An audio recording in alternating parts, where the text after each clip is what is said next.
The echo from beyond Silas Yeager stared at the anomalous reading on his monitor, the green line pulsing with stubborn regularity against the black background. 300 light-years from the nearest trade route, the Perseus listening. Post wasn't known for picking up anything interesting, just background radiation and the occasional merchant ship that had severely miscalculated its jump coordinates. That's why they'd sent him here. After all, 43 years old, career in shambles, reputation destroyed. Listening post duty, where disgraced Galactic Union intelligence officers went to be forgotten. You're imagining things again? Yeager, muttered his station partner, Krell, a bulky Thanarian with moss-green skin who had been exiled for gambling debts. Probably just signal echo from that pulsar, but Silas knew better.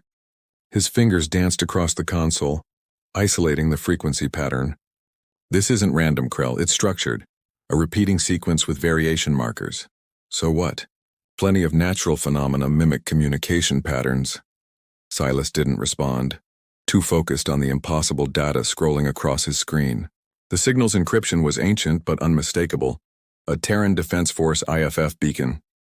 Human military code that no one had used in 3 centuries, because no one had been alive to use it. Computer, he said quietly, cross-reference signal pattern against historical archives. Priority search for Terran military frequencies. Pre-extinction era. The system hummed for several seconds. Match found. Signal corresponds to Terran Defense Force Protocol Omega-7, assigned to capital vessels of the Phoenix class. Specific identifier, TDF Prometheus. Krell's 4 eyes widened. Prometheus? The dreadnought from the children's stories? The ghost ship that supposedly escaped Earth's destruction? He laughed, the sound rattling in his throat. Your equipment's malfunctioning, Yeager. The Prometheus was destroyed at the Battle of Sol. Everyone knows that. Everyone knows what the Union tells them, Silas murmured, already downloading the signal data to his personal device. His heart raced with something he hadn't felt in years. Purpose. I'm going to report this up the chain. Waste of time, Krell shrugged his massive shoulders. But it's your reputation to ruin. Again. Silas grimaced at the reminder but transmitted the report anyway. If he was right, this wasn't just an anomaly, it was history reawakening. 8 light-years away, in the shadows of an unnamed nebula, the massive form of the Terran Defense Force dreadnought Prometheus drifted silently, its hull scarred by ancient battles. Inside, environmental systems hummed to life after centuries of dormancy. Oxygen gradually filling command decks as emergency lighting cast eerie blue shadows through corridors thick with dust. In the central stasis chamber, a pod hissed open, its frosted surface clearing to reveal a woman in her mid-30s, dark hair streaked with a single band of silver. Commander Alara Vega opened her eyes slowly, the disorientation of stasis revival washing over her in nauseating waves. Status report, she croaked, throat dry from centuries of disuse. The ship's AI responded immediately, its voice a deep, calming male tone. Commander Vega, stasis revival protocols initiated. Current date is standard year 2753. Time elapsed since stasis initiation. 297 years, 43 days, 14 hours. Ilara tried to sit up too quickly and fell back. Her muscles atrophied despite the stasis pod's preservation protocols. 297 years, she managed. Phoenix, explain. Primary mission parameters were fulfilled, the AI replied. The Prometheus successfully escaped Earth's destruction and reached the designated safe point. However, pursuing Union forces necessitated emergency protocols. I initiated deep space stealth operations and placed all crew in extended stasis. Why wake me now? Ilara asked, forcing herself to focus through the fog of revival. Detection risk has increased to unacceptable levels. A listening post has intercepted our automated beacon. Additionally, ship systems require maintenance beyond my capabilities. Human intervention is necessary. Ilara finally managed to sit up, looking around at the rows of stasis pods containing her crew. 500 of Earth's finest, the last organized military force of humanity. How many survived stasis? She asked, dreading the answer. 487 life signs stable, 13 lost to stasis degradation over time. Better than she'd feared. Ilara swung her legs over the side of the pod, wincing at muscles protesting after centuries of inactivity. Begin revival sequence for essential personnel. Medical, engineering, tactical. 10 at a time to conserve resources. Acknowledged. Commander, there is additional information you should be aware of regarding humanity's status in the current era. Ilara paused, something in the AI's tone sending a chill through her. Tell me. Based on intercepted communications over the past 3 centuries, humanity is believed extinct by all known galactic civilizations. The destruction of Earth has been recorded as the end of human existence. The words hit her like physical blows. Extinct. The end of human existence. They'd known Earth was lost. They'd witnessed the planet's destruction from orbit as they fled, but the colony ships had escaped. There should have been survivors elsewhere. The other evacuation ships, the colonies. No verified record exists of any human presence in the galaxy beyond this vessel. Ilara's vision swam, grief and rage surging through her in equal measure. They'd failed. All their desperate efforts to save some fragment of humanity, all for nothing. No, not nothing. Not while the Prometheus still flew, not while her crew still lived. Wake Lieutenant Commander Chen first, she ordered, forcing strength into her voice. Then Chief Engineer Reed and Dr. Matsuri. As the stasis pods began their revival sequences, Ilara moved to the viewport that dominated one wall of the chamber. Beyond the reinforced transparisteel, the nebula swirled in patterns of purple and gold, beautiful and alien and indifferent to the tiny spark of humanity that had just reignited in its midst. Phoenix, she said quietly, set course for the nearest populated system. It's time the galaxy remembered who we are. At the central spire on Galtauri Prime, the political heart of the Galactic Union, Silas Yeager was beginning to regret his decision to report the signal. 6 hours of waiting in sterile antechambers had culminated in this. Standing before Director Malvis of Intelligence Operations, trying not to wilt under the Seraphim's 6-eyed glare. Officer Yeager, Malvis's voice was deceptively melodious, a trait of his species that contrasted with their reputation for ruthlessness. Your report claims you detected a signal matching Terran military frequencies. Yes, Director. Specifically the IFF beacon of the TDF Prometheus. Malvis's iridescent wings twitched, the only sign of his irritation. The Prometheus was destroyed 3 centuries ago. This is established historical fact. With respect, sir, the historical record has been wrong before. And you, of all people, would know about historical inaccuracies. Malvis replied coldly. Your creative interpretation of evidence during the Arcturus incident cost the Union dearly. Silas flinched but held his ground. This is different. The signal uses encryption algorithms that weren't even included in our historical databases. It's authenticating using protocols that only a genuine TDF vessel could produce. Or a very clever forgery designed to provoke exactly this kind of reaction. Malvis tapped a long finger against his desk. Nevertheless, we will investigate. Return to your post and speak of this to no one. Understood? Yes, Director. Silas hesitated. Sir, if this signal is genuine, it would mean... I know precisely what it would mean, Yeager. Malvis cut him off. It would mean that the greatest threat the galaxy has ever known might not be as extinct as we all hoped. Dismissed. Outside the central spire, the eternal twilight of Galtauri Prime cast everything in muted blue hues. Silas walked aimlessly, mind racing with implications. If the Prometheus had survived, if humans still existed somewhere in the darkness between stars, the Galactic Union would stop at nothing to finish what they'd started centuries ago. He was so distracted he nearly collided with a figure emerging from a side corridor. Pardon me, he began automatically, then stopped when he registered who stood before him. She was tall and slender, with features that seemed almost sculpted. High cheekbones, almond-shaped eyes that gleamed like amethysts, and skin the color of twilight with a faint purple luminescence that marked her as Zephyrian, one of the Union's oldest species. Her expression registered surprise, then something like recognition. Officer Yeager, she said, her voice carrying the musical cadence typical of her kind. What a fortunate coincidence. I've been hoping to speak with you. Silas tensed. You have me at a disadvantage. Nixara Vielle, diplomatic liaison to the Historical Preservation Council. She extended a graceful hand which he reluctantly shook. Perhaps we could discuss your recent discovery somewhere more. Private? I don't know what you're talking about, Silas replied automatically, glancing around for surveillance drones. Nixara smiled, the expression transforming her already striking features. Of course not. But if you were to hypothetically intercept a signal from a vessel long thought destroyed, I might hypothetically have information that would interest you greatly. Silas studied her, years of intelligence training screaming that this was a trap. But something in her eyes, an earnestness, a desperation, made him pause. Ghosts of the Fallen Earth. The lower district tea house smelled of exotic spices and quiet conspiracy. Silas chose a booth in the back corner with clear sightlines to all entrances. An old intelligence officer's habit he'd never managed to break. When Nyxara entered, her purple skin luminescent against the dimly lit interior, several patrons turned to stare. Zephyrians rarely ventured to this part of the city, especially not one dressed in the formal attire of a high-ranking diplomat. She slid gracefully into the seat across from him, ordering in flawless Thanarian dialect that impressed even Silas. When the server departed, she activated a small device that emitted a soft hum. Privacy field, she explained. Short-range scrambler. We have perhaps 10 minutes before it looks suspicious. You're taking significant risks meeting me, Silas observed. Why?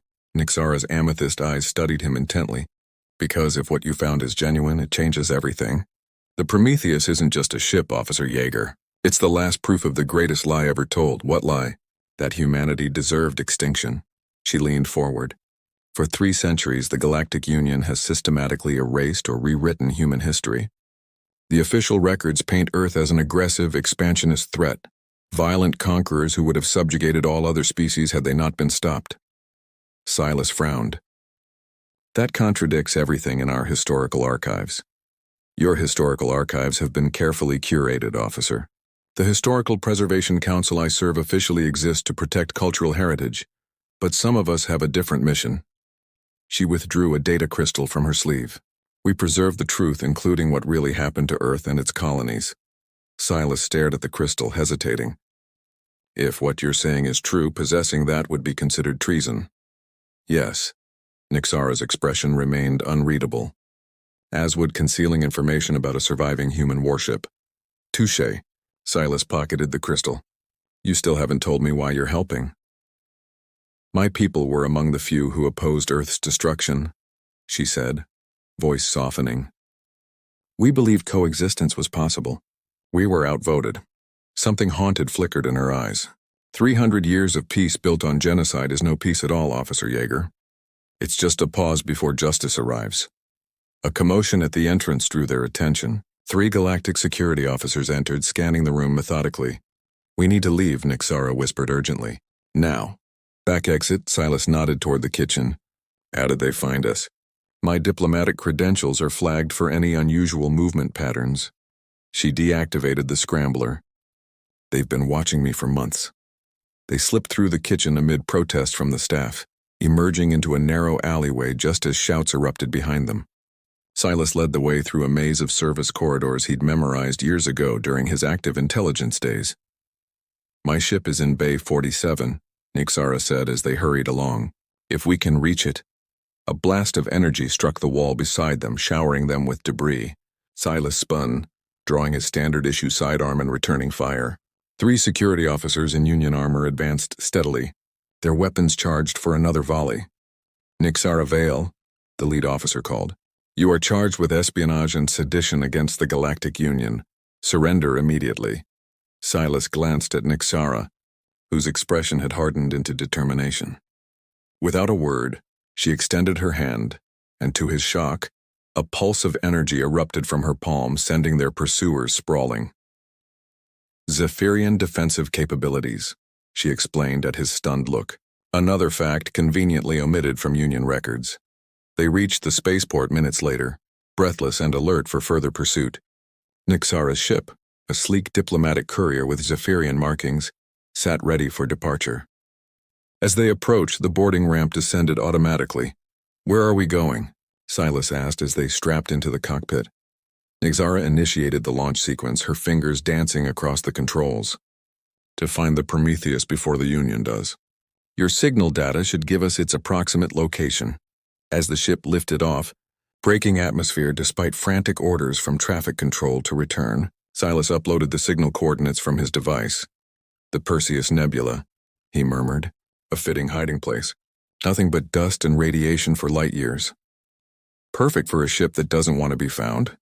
Nixara agreed as the stars stretched into brilliant lines around them, the jump drive engaging with a familiar lurch. Until now.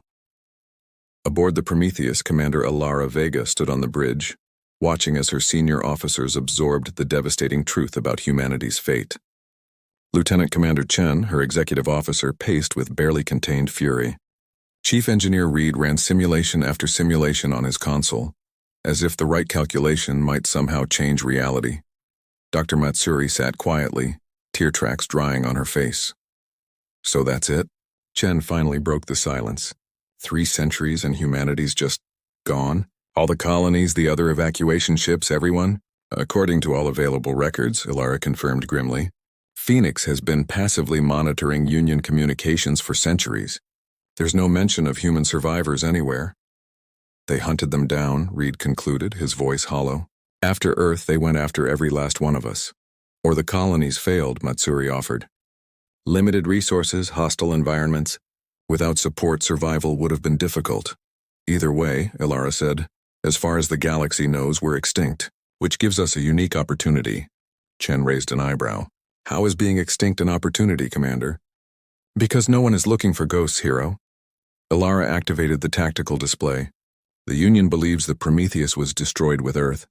They don't know our capabilities, our range, or that we're awake. We have surprise on our side. To do what exactly? Reed asked. There are 500 of us against an entire galactic government. Even with the Prometheus's weapons, those aren't good odds. Ilara smiled thinly. We're not going to war, Chief, not yet. First, we need intelligence. Current Union fleet deployments, political structures, technological capabilities. Then we need allies. Allies? Chen scoffed. Who would ally with a species believed extinct for centuries?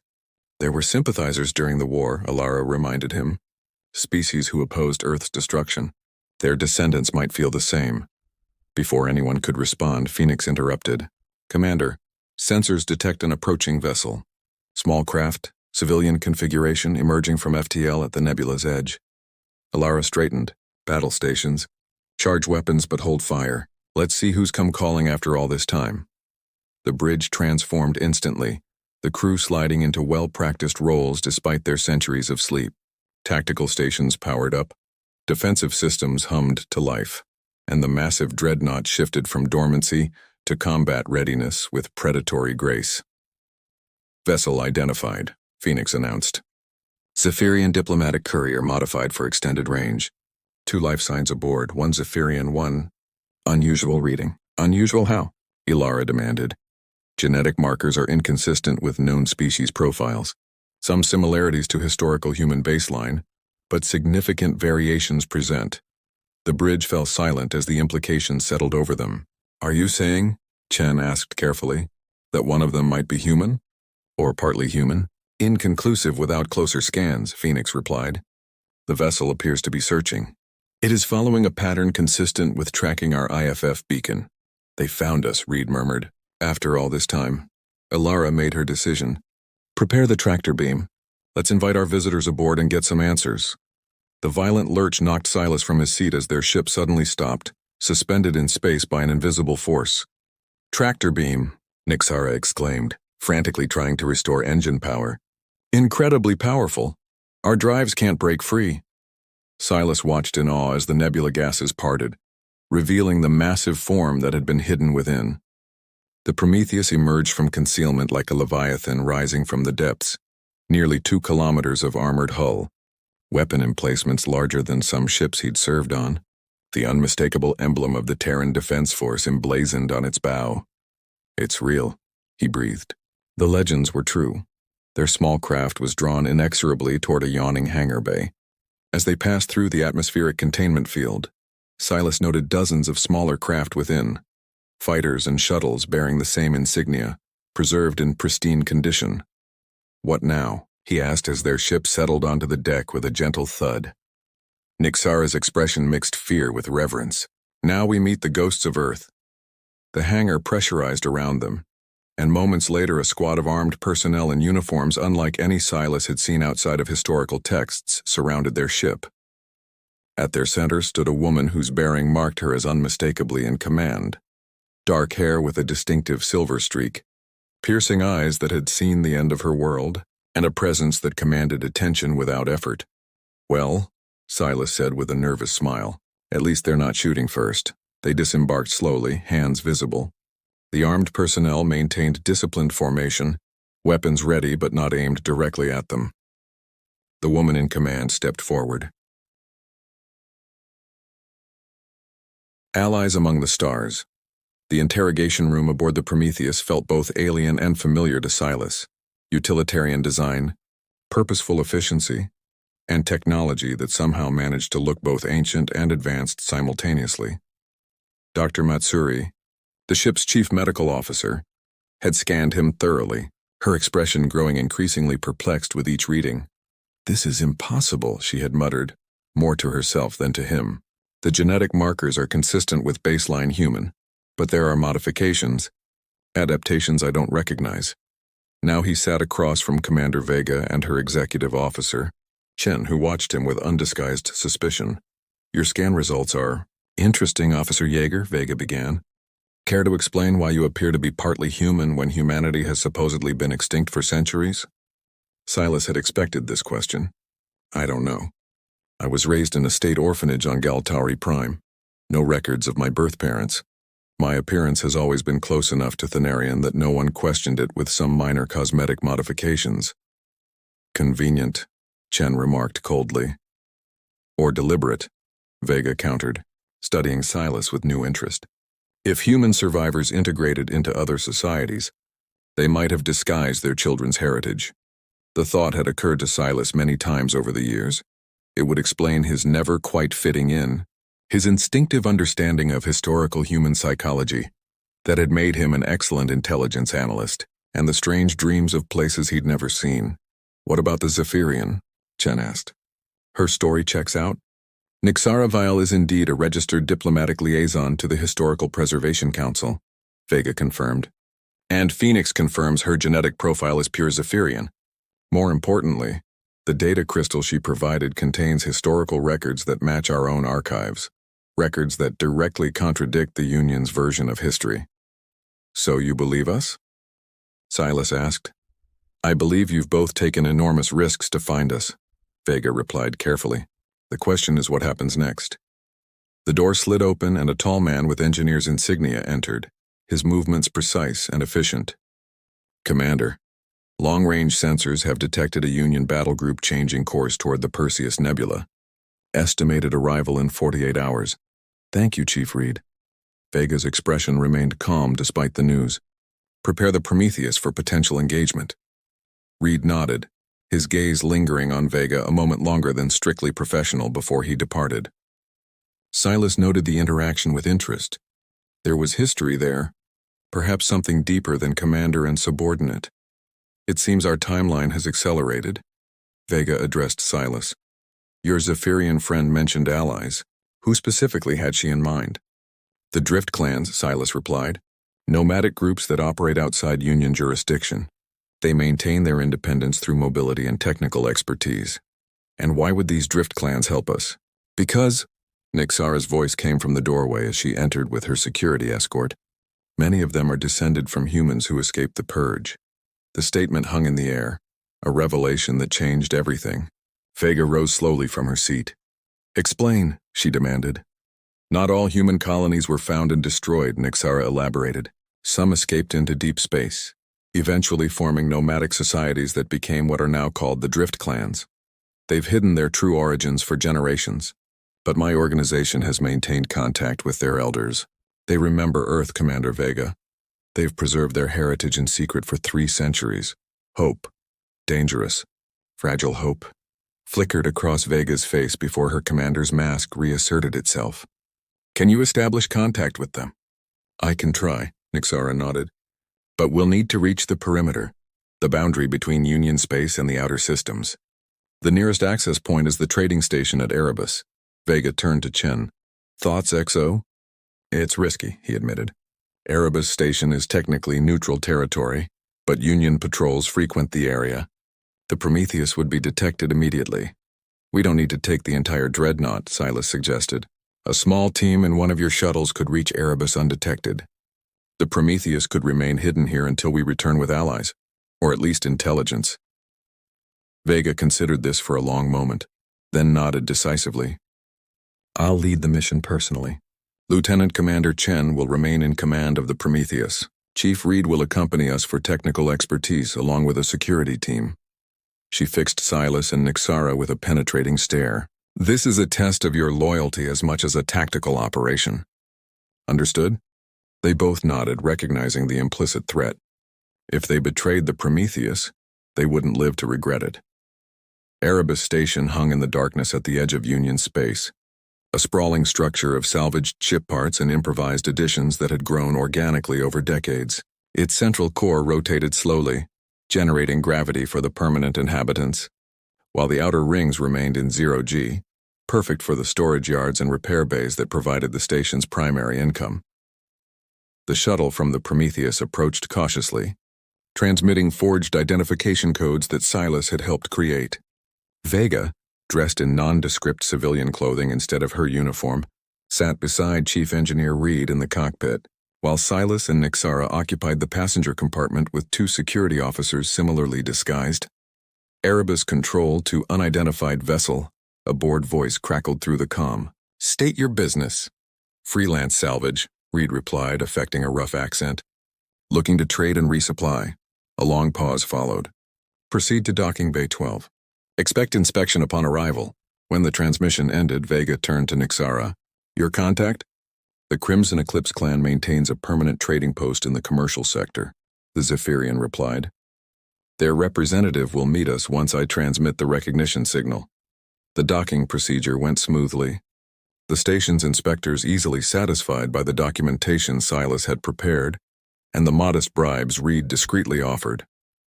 Soon they were navigating the crowded corridors of Erebus's commercial sector, a chaotic blend of shops, trading posts, and entertainment venues catering to the station's eclectic population. Over there, Nixara indicated a small establishment marked only by a faded red symbol, the Eclipse Outpost. Inside, the trading post appeared unremarkable, display cases of miscellaneous parts, survival gear, and preserved foodstuffs typical of any space station shop. The proprietor, a weathered individual with features that could belong to any of 3 different species, watched them enter with calculating eyes. Nixara approached the counter and placed a small token bearing her diplomatic seal beside a peculiar arrangement of items for sale. I seek the path between stars, she said softly. The proprietor's demeanor changed instantly. The void remembers those who crossed it, he replied, the recognition phrase completing their coded exchange. He gestured toward a door at the back of the shop. The Pathfinder will see you now. They were led through a series of increasingly secure doorways until they reached what appeared to be a command center, filled with communication equipment and star charts more sophisticated than anything publicly available. At its center stood a woman whose age was difficult to determine, her hair completely white but her movements youthful and precise. Nixara of Zephyr, the woman acknowledged with a nod. You bring interesting companions. Her gaze settled on Vega with particular intensity. Very interesting indeed. Pathfinder Sarah, Nixara bowed slightly. May I present Commander Ilara Vega of the TDF Prometheus? The woman went utterly still, her eyes widening. Prometheus? The dreadnought from the Battle of Sol? The same, Vega confirmed cautiously. Sarah circled Vega slowly, examining her uniform beneath the civilian disguise, noting the insignia and the precision of her posture. You wear the silver streak in your hair, she observed. Just as the stories describe. Stories? Vega questioned.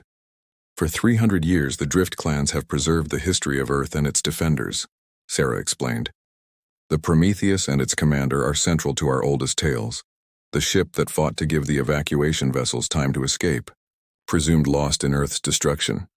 Not lost, Vega replied quietly. Hidden, waiting. Sarah's composure cracked, emotion filling her eyes. Without warning, she dropped to one knee in a formal salute that Silas recognized from historical texts, an ancient Terran military gesture of respect. Commander Vega of Earth, the Drift clans have awaited this day for generations.